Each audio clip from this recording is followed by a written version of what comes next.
Welcome to the Curse of the White Knight right here at Comicstorian. Last time on the White Knight saga, the Joker took a pill which allowed him to become sane again.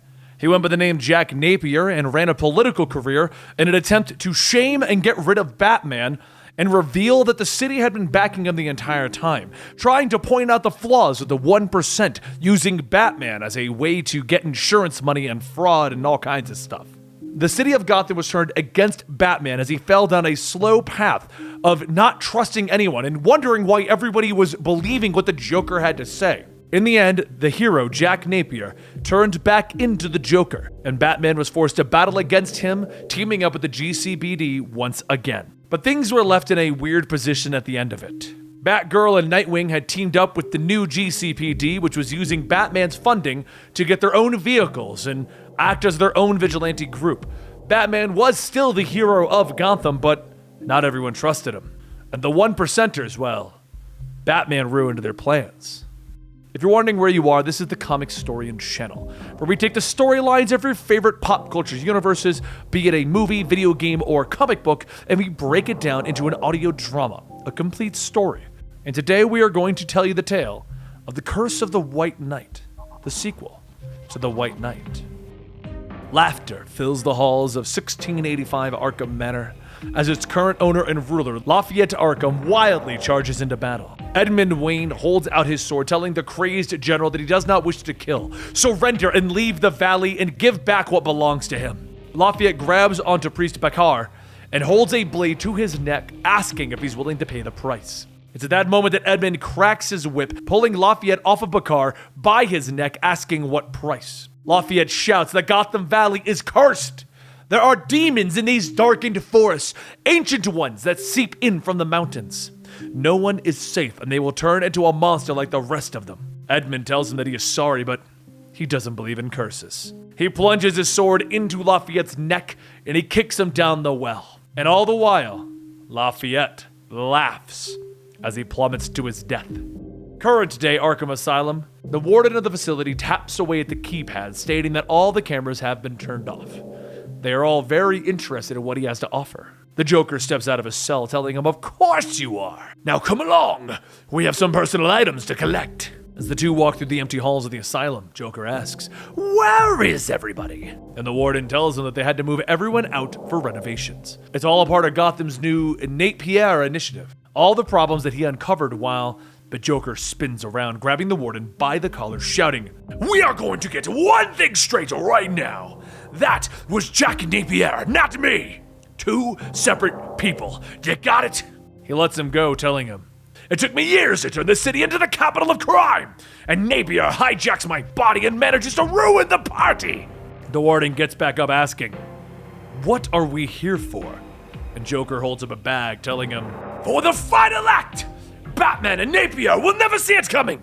This city's biggest, darkest secret. The beginning and the end of Gotham. A joke only I know about. Now, there's something I'm forgetting. Ah, yes, the old disappearing pen trick." Joker takes a pen out of the warden's jacket and stabs it into his neck. And the warden shouts, asking, "Did you bring me here to stab me?"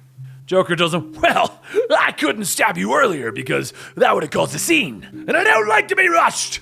Now, make sure not to spill any blood on the way back. Don't need Batman snooping around the old cell. Thanks, Warden!" During this time, though, at the Wayne Manor, Bruce finally sits down to read the note that Alfred left him at the end of our last story. The note was Alfred's final goodbyes, but there's something else detailed in it. Something that Alfred had hidden away. A journal by one Edmund Wayne. But before Bruce could even open up the book, the bat signal is shining in the sky, calling him back to duty. As Bruce sits up and heads into Arkham, he meets with the warden, and he asks what happened. "How did the Joker escape his cell?" The warden tells him that he isn't sure. The Joker stabbed him in the hallway but Batman stops him. "Wrong. An attack line like that creates a cast-off pattern and splatter on the wall. Now a clean puddle like what we have here on the floor." The warden stops, asking him, "What are you trying to say?" And Batman turns around screaming, "Where is the Joker?" The warden begins to stumble over his own words, yelling, "I don't know. Joker went to his cell and he left." Afterwards, Batman and Jim examine the Joker's old cell when they notice some fresh markings on the walls. Batman sticks a knife into the crack, seeing a false panel, and he pulls it aside to reveal a hallway into an abandoned well. He shines the light on the wall, seeing a message written in blood. But because of how long it's been there, most of the letters are faded.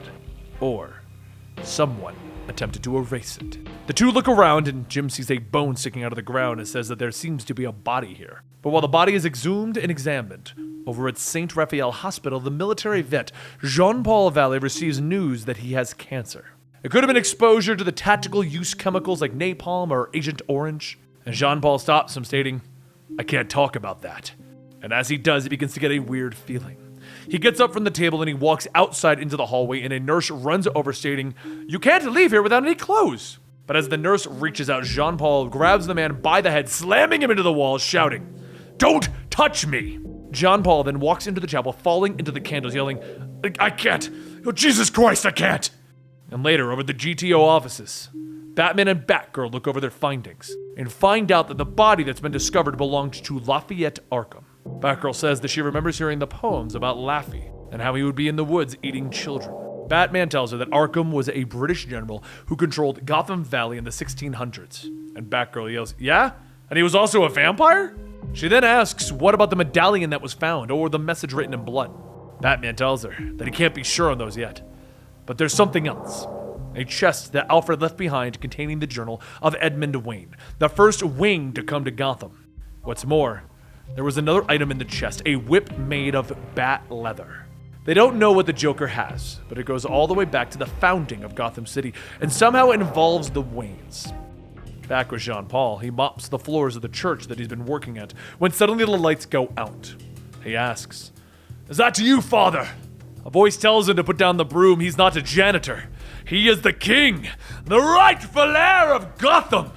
Light suddenly shines out the glass window as the silhouette of a man stands there, holding a sword. The man goes on stating, "The wars that you have been through, the ghosts in your nightmares, God has been torturing you. God has been preparing you." Joker leans out of the shadows holding the sword, telling Jean-Paul, "They murdered your ancestors. They seized your land. And for 7 generations they have sat on your throne." Jean-Paul asks, "Are you an angel?" And Joker tells him, "Yes, and I am here to reveal your holy destiny." He then releases the sword, dropping it into the brazier, and continues, "Jean-Paul, the truth is behind your name, the Valley. God needs you, Azrael." Jean-Paul takes the sword as it burns with fire, and Joker tells him, "I need you to take the flame so that I may take the light, to correct the sin that has spread darkness throughout your kingdom.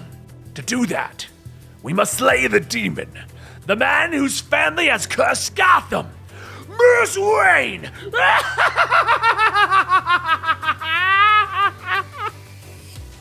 And there you have it, the beginning to the curse of the White Knight, the return of the Joker, Bruce Wayne and Batgirl working together in the GTO offices. And if you want to know more about how we got to this point, check out our full story down below of Batman, the White Knight. Now, I hope you guys enjoyed this, and if you want to know where this is going, subscribe to the channel and give this video a like, as The Curse of the White Knight is now going to be coming out to you on a frequent basis right here at the Comicstorian channel.